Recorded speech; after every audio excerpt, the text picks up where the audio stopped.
Hello friends, நம்ம இதை பற்றி பார்க்க போனால் இலக்கிய பரப்பு எபிசோடில் என்ன இன்ட்ரெஸ்டிங்கான சுவாரஸ்யமான விஷயம் நடக்க போது நாங்கள் பார்க்க போகிறோம். வாங்க வீடியோக்குள்ளே போயிடலாம். ஒரு எக்ஸ்ட்ரீம் மேலே போயிட்டு இந்த அஞ்சலி என்ன பண்ணான்னு பார்த்தீங்கன்னா, நம்மளுடைய மாசிலாமணி பெத்த அப்பனையை கொல்ல முயற்சி பண்ணிட்டாங்க.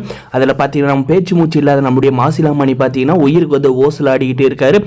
நம்மளுடைய சிந்தாமணியும் பார்த்தீங்கன்னா மக சேர்த்தெல்லாம் வேடிக்கை பார்த்துக்கிட்டு மாசிலாமணி விழுந்து பேச்சு மூச்சு இல்லாதக்கிறப்ப ஐயோ என்னங்க அப்படின்ற மாதிரி பதறி அடிச்சுக்கிட்டு தண்ணி எடுத்துகிட்டு தெளிக்கிறா. ஆம்புலன்ஸுக்கு கால் பண்ணுறான். ஆனால் இதெல்லாம் மகள் சொல்லி அவளை திருத்திருந்தால் இந்த நிலம் வந்திருக்குமா? கண்டிப்பாக வாய்ப்பே இல்லைங்க. இதுக்கெல்லாம் காரணமே இந்த சிந்தாமணி தாங்க. அம்மாவும் பொண்ணும் சேர்ந்துக்கிட்டு யாரை அழிக்கலாம் திட்டம் போட்டு எப்படி குறுக்கோலியில் சம்பாதிக்கலாம் அப்படின்ற மாதிரி அவங்க யோசிக்கிறது தாங்க அவங்கள அழிக்கிறதுக்கான காரணமே. அதே சமயம் பார்த்தீங்கன்னா நம்முடைய மாசிலாமணியை பார்த்தீங்கன்னா உடனே ஹாஸ்பிட்டலில் அட்மிட் பண்ண போகிறாங்க. அந்த ஹாஸ்பிட்டலுக்கு கொண்டு போகிறப்ப பார்த்தீங்கன்னா நம்மளுடைய சிந்தாமணி பதறிட்டே போகிறாங்க. அதுவும் போக நம்மளுடைய லட்சுமிக்கும் வசந்துக்கு என்ன ஆச்சு அப்படின்றது தெரியாதுங்க. அதனால் பார்த்தீங்கன்னா நம்மளுடைய வெளியே போயிருக்கிற நம்மளுடைய வசந்த் என்ன வீட்டில் யாரும் இல்லை அப்படின்ற மாதிரி பார்த்தீங்கன்னா அஞ்சலிக்கு வசந்த் கால் பண்ணுறாங்க. அப்போ பார்த்தீங்கன்னா நாங்கள் ஹாஸ்பிட்டல் இருக்கோம், அப்பா பாத்ரூமில் வலிக்கு விழுந்துட்டாரு அப்படின்னு சொல்லிட்டு பார்த்தீங்கன்னா சொல்கிறாங்க. உடனே நம்மளுடைய வசந்த் லட்சுமி ஹாஸ்பிட்டலுக்கு போகிறாங்க. அதே சமயம் நம்மளுடைய மாசிலாமணியை டாக்டருக்கு செக் பண்ணுறப்ப பார்த்தீங்கன்னா இவருக்கு என்னாச்சு அப்படி பேச்சு மூச்சு இல்லாத இருக்காரு அப்படின்ற மாதிரி கேட்டதுக்கு நம்மளாம் தள்ளி விட்டேன்னு தெரிஞ்சுன்னா கண்டிப்பாக கொலை கேஸில் உள்ள போயிடும்.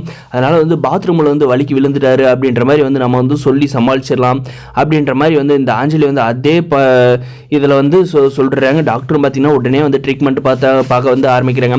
நம்முடைய வசந்த் வராங்க. வந்துட்டு பார்த்தீங்கன்னா என்ன ஆச்சு மாமாவுக்கு, எதனால் இப்படி ஆச்சு அப்படின்ற மாதிரி கேட்டதுக்கு அவர் பாத்ரூமில் வலிக்கு விழுந்துட்டாரு, அடிபட்டு இருந்தார். நாங்கள் தான் போயிட்டு பார்த்தோம். அதுக்கப்புறம் தான் ஹாஸ்பிட்டலுக்கு பதறி அடிச்சுக்கிட்டு தூக்கிட்டு வந்தோம் அப்படின்ற மாதிரி பார்த்தீங்கன்னா நம்மளுடைய ஹஸ்பண்டுக்கு இந்த மாதிரி பண்ணியிருக்காளே நம்ம மக அப்படின்றத கொஞ்சம் கூட நினைக்காத அதை மறைக்க நினைக்கிறாங்க.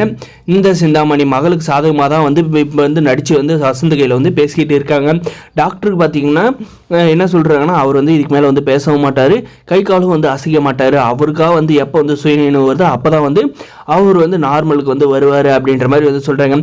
அப்போ நல்லதாக போச்சுடா சாமி, நம்ம இனிமேல் அந்த வீட்டிலே இருக்க வேண்டியதான், நம்மளை யாரும் அந்த வீட்டை விட்டு வெளியே அனுப்ப மாட்டாங்க.